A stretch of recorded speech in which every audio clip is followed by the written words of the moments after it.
He says, what is neutral in a power supply? Okay, what is in a power supply? We'll come to this.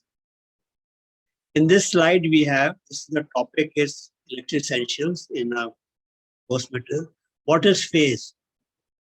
This is a supply end in an AC supply, so it is denoted by P. Means this is the supply source. What is neutral? This is the return end in an AC supply. Now this is a supply. Supply goes in this direction, goes to the electrical equipment, which we call the load, and the return path is called neutral. Okay. I'll just elaborate one more thing on this.